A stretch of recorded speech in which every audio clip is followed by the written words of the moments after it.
आगे वेदव्यास कहते हैं कि उसी नैमिषारण्य की भूमि में कि नैमिषे निमिष क्षेत्रे ऋषयः शौनकादयः सत्रम स्वर्गाय लोकाय सहस्त्र सममासत।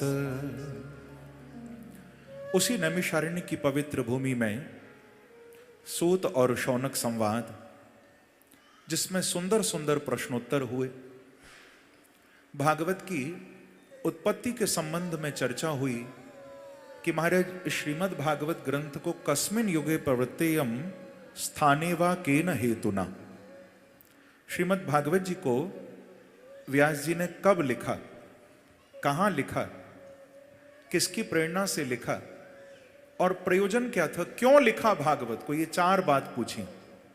भागवत जी को कब लिखा, कहां लिखा, किसकी प्रेरणा, किसके कहने पर लिखा और क्यों लिखा।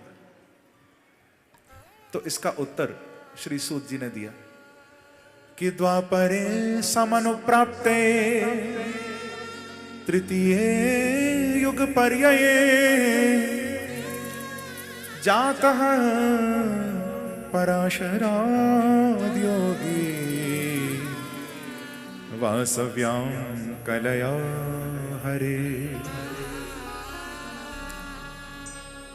द्वापरे समनुप्राप्ते,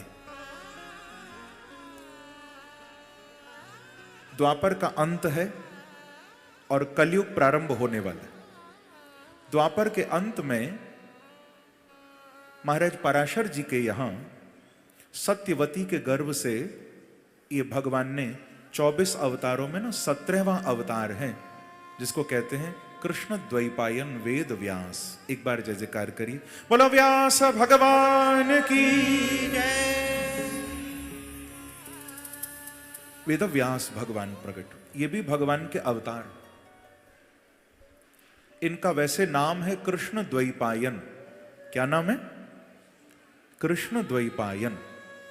लेकिन इन्होंने पहले ना वेद एक थे, इन्होंने वेदों का विस्तार किया, 4 विभाग करके उनको और विस्तार से गाया, तो वहां से इनका नाम पड़ गया वेद व्यास। क्या नाम पड़ा? बोलो ना जरा, वेद व्यास। क्योंकि संस्कृत में व्यास का अर्थ होता है बढ़ाना, समास माने घटाना। तो इन्होंने वेदों का व्यास किया तो लोगों ने नाम दे दिया वेद व्यास।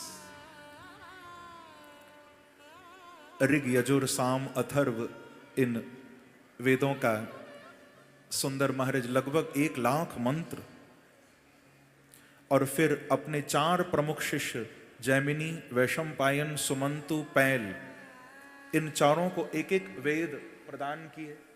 फिर वहां से वेदों की अनेक शाखा प्रशाखा आगे निकली। पर उतने में संतोष नहीं हुआ व्यास जी को, तो इन्होंने ब्रह्म सूत्र अथा तो ब्रह्म जिज्ञासा, ब्रह्म सूत्र की रचना की।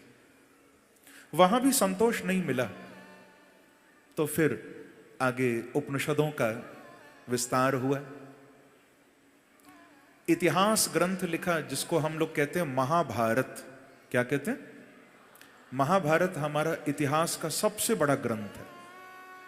महाभारत में, वहां भी महाराज भागवत में तो 18,000 श्लोक ही हैं केवल, महाभारत में भी 1 लाख श्लोक हैं। इतना कमाल का ग्रंथ है। और महाभारत के लिए ये बात प्रसिद्ध है कि यन्ने हास्ति न तत्क्वचित।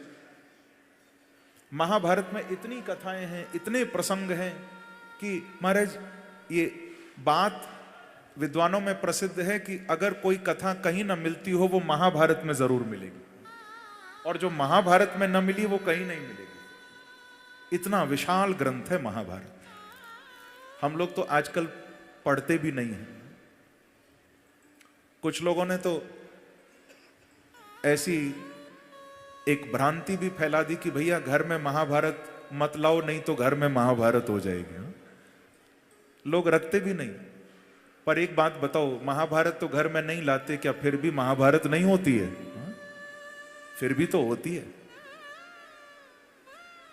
ये सब भ्रांतियों से बचो। महाभारत महान ग्रंथ है। इतनी कथाएं आपको मिलेंगी, कभी पढ़ो महाभारत में। वेदव्यास जी ने फिर पुराणों का विस्तार किया, 17 पुराण गाए, परंतु इतना कुछ गाने के बाद भी, लिखने के बाद भी संतोष नहीं मिला। मन बड़ा उदास रहता था। देखो, वेद लिख दिए, उपनिषद लिख दिए, ब्रह्म सूत्र, महाभारत, 17 पुराण, ये सब लिखने के बाद भी वेदव्यास जी का मन अशांत है। अस्तेव में सर्वमिदं त्वयुक्तम तथापि नात्मा परितुष्यतो में। श्री नारद जी के चरणों में अपनी व्यथा रखी। देखो बंधुओं, जब कोई रास्ता न मिले ना, कोई आपको पथ दिखाई न दे, कोई मार्ग नजर न आए, तो फिर दो की ही शरण में जाना। ध्यान से सुनिएगा सब। कभी भटक जाओ, रास्ता ना मिलता हो, समझ ना आए कि अब क्या करें जीवन में, तो केवल दो की शरण में जाना, या तो संत की शरण में जाना या ग्रंथ की शरण में जाना। यही रास्ता दिखाए, बाकी तो सब भटकाएंगे। या तो संत रास्ता दिखा सकते हैं या ग्रंथ रास्ता।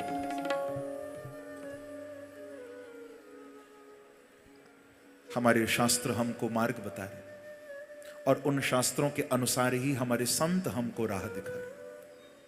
या तो संत की शरण में जाओ, संत न मिले तो ग्रंथ उठाओ, रामायण, भागवत, गीता आप खोलो तो सही, आपको तुरंत रास्ता मिलेगा। ये मैं व्यासपीठ से बोल रहा हूं बात, आप पढ़ो तो।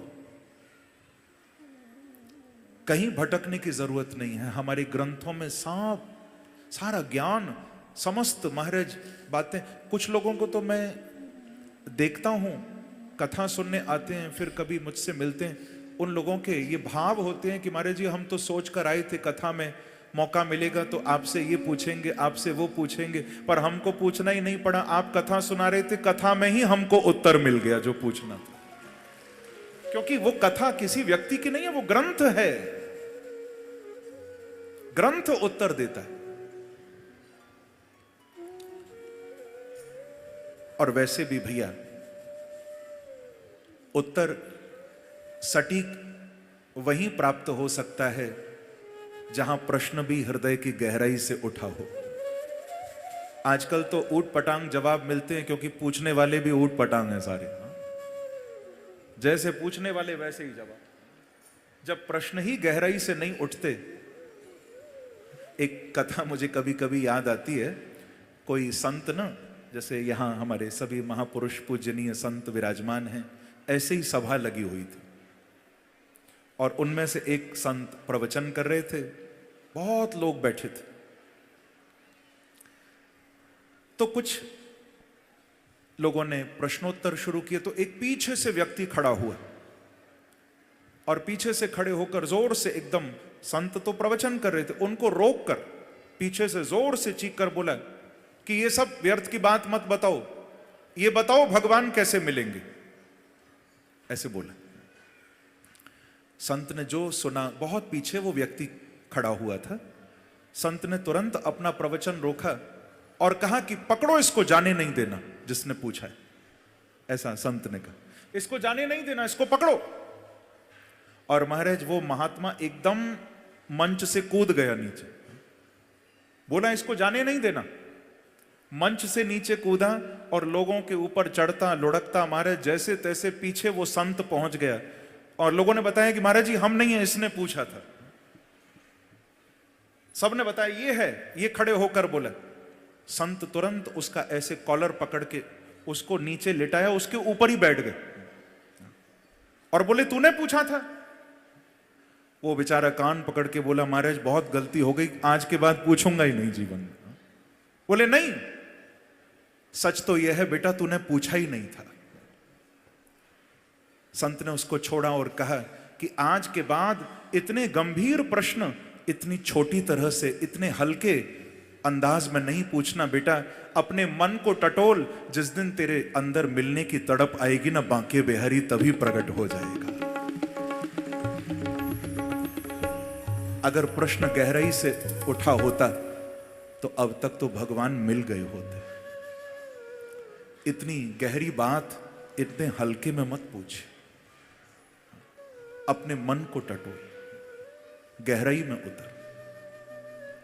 प्रेम से कहो ना, श्री राधे श्री राधे कुंज बिहारी श्री हरिदास कुंज बिहारी श्री हरिदास कुंज बिहारी। श्री हरिदास।